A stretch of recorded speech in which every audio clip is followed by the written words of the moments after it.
Voltamos aqui para o último bloco do programa e aqui já está a nossa pequena urna, né, com todos os nossos telespectadores que participaram, né, e ao final do bloco nós vamos ver quem é o primeiro, o felizardo, né, o primeiro contemplado dessa série de livros aqui que nós vamos entregar, que nós vamos ofertar para todos aqueles telespectadores que assistem, que participam do Cidadania e Socialismo.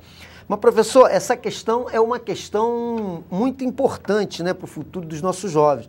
Eu defendo esse projeto, mas democraticamente eu queria saber a sua opinião sobre as escolas de tempo integral. De antemão, sabemos que é um projeto caro, isso aí evidentemente, mas qual é, na sua opinião, é viável? Eu queria ouvir realmente um professor falar sobre esse tema. Eu sou favorável e eu acredito que as escolas, né, que futuramente vão ser construídas já deveriam ter um planejamento nesse sentido, de atender os alunos em tempo integral. Agora, você tem hoje uma rede, uma estrutura física, que se você for trabalhar com esses alunos em tempo integral, você vai ter que construir uma outra rede, né, para que eles no contraturno, vamos supor, quem estuda de manhã, né, estaria aí a parte da tarde. Então, você tem que ter um investimento que, de fato, fica meio complicado. Eu acho que um passo inicial seria o município construir, e quando eu fui candidato a vereador em 2008, foi uma proposta que eu apresentei de construir os centros de atividades complementares em Cabo Frio, 2º Distrito, Jardim Esperança e São Cristóvão, para que os alunos, aqueles alunos, né, as famílias que quiserem, sendo isso opcional, que os alunos tenham atividades extra-classe, né? Tem estudo de manhã e à tarde, né? A hipótese, ele vai ter aula ou de natação, ou de dança, ou de balé, ou capoeira, ou futebol, ou enfim, música, né? Que venham a enriquecer o seu currículo escolar. Tá? Então, eu acho que a gente pode avançar nesse sentido, né? Basta que haja planejamento, vontade política. A gente tem aí um orçamento, né, da ordem de 510 milhões, né, que é o orçamento de Cabo Frio. Pode-se pensar nesses projetos. Eu acho que as próximas escolas já deveriam ser construídas já também até com esse planejamento, né? Contemplando o ensino em tempo integral, né? Eu sou defensor dessa ideia, desde que eu conheci, que eu tomei conhecimento, né, dessa ideia, lendo as obras aí de Darcy Ribeiro, as propostas de Darcy Ribeiro,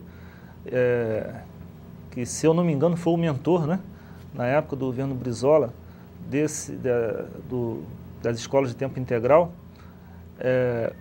Eu acho que é o mais interessante mesmo, e que, se a gente ainda não consegue atender, né, nós temos que dar um primeiro passo. Se não dá para construir uma nova rede, vamos dizer assim, mas a gente pode, pelo menos, começar a pensar aí, né, na construção de espaços que ofereçam isso aos nossos alunos. Se não em sua totalidade, mas aí, por enquanto, ainda naqueles que quiserem, né, sendo de forma opcional, evidentemente, né, obtendo aí o apoio dos pais, dos responsáveis dos alunos, para que aquelas atividades sejam computadas no seu currículo escolar. Qual é o pai, qual é a mãe, qual é o responsável do aluno que não vai querer, né, que o seu filho tenha, além daquelas matérias da formação escolar obrigatória, né, tenha também toda essa carga de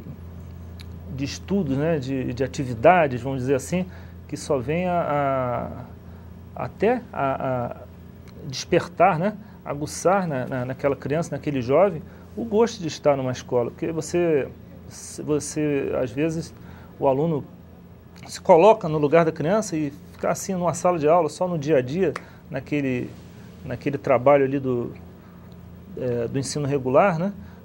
Às vezes é chato, né? A gente já foi aluno, claro, sabe disso, então é preciso que a gente avance para atender, isso aí, para atender esse processo que é muito interessante. Eu sou também um defensor da escola, né, de tempo integral. Gente, nós vivemos num país extremamente desigual, né? Onde o investimento em educação seria uma das formas de reduzir a desigualdade social, entendeu? Né, professor? E a educação é um instrumento fundamental nesse processo. Você pegar uma criança, colocar ela durante o dia, né, que a escola de tempo integral, ela se resume na formação escolar dessa criança, num primeiro estágio, na alimentação, na merenda gratuita e de qualidade, no intervalo, e num segundo estágio, na formação de cidadania dessa criança. Ela vai ter formação esportiva, ela vai ter aulas de cidadania, ou artes, música, quer dizer, você complementa, né, a atividade principal, que é a formação escolar, com uma série de outras atividades que vão realmente tirar a menina da prostituição, o garoto da marginalidade. E o investimento em educação é fundamental, como eu falei, para a gente reduzir esse processo de desigualdade social. Abrirão inúmeras possibilidades para que essas crianças se coloquem melhor no mercado de trabalho. Agora, não é um projeto barato, a gente sabe da dificuldade que é isso. Agora, cidades como a nossa, Cabo Frio, que desfrutam, como bem disse o professor Hamilton, de um orçamento privilegiado de cerca aí de entre 450 a 500 milhões por ano, poderiam fazer um esforço mais direcionado. Eu me lembro que durante a campanha nós abordamos esse tema. Eu fui candidato, né, não escondo de ninguém isso, e eu defendi abertamente isso na campanha de televisão. E até me lembro de um fato curioso, a campanha do atual prefeito esqueceu de colocar isso na campanha, e durante a campanha ele botou uns carros na rua dizendo: quem fez a escola de primeiro mundo, né, a escola padrão, é quem vai fazer a escola de tempo integral. Engraçado, ele dizia isso e agora se nega a dar um reajuste para os professores. Então é muito importante que a população analise e reflita essa questão. Uma né? cidade com 160 mil habitantes, né, aproximadamente, só tem uma biblioteca pública. Pois é.